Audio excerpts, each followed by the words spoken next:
Tá aí, galera, comprei a caixa, pessoal, da Innova aqui. O pessoal fala, pessoal, que ela é tipo a JBL, bate de frente com a JBL. Por ser uma caixinha com uma qualidade boa e também o custo dela é mais um barato, né? Então, no caso, vamos ver aqui se é boa agora. Você que tá querendo comprar uma caixinha.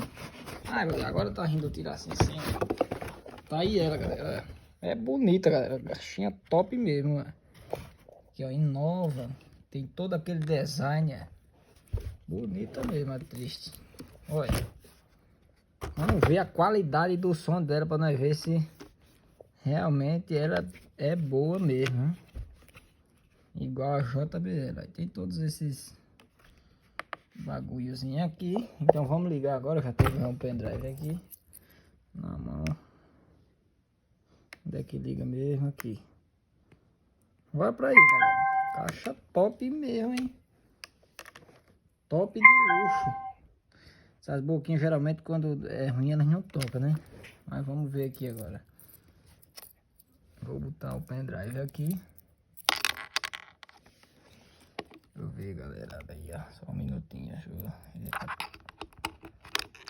Pronto, já botei. Só quem tá feliz a deixar a boca, vem o som de tira a voz, cante.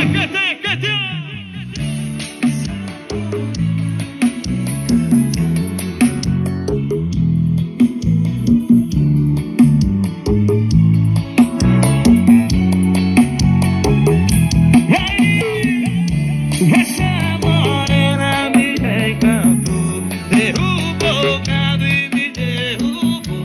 Na vaquejada só tá eu e você.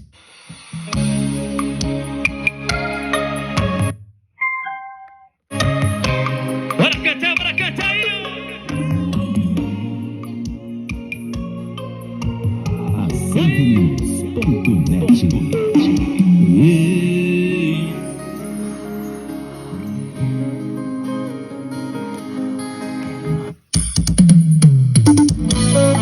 Eu só amo quem me ama. Hits de novela. Baldo Love 6.0.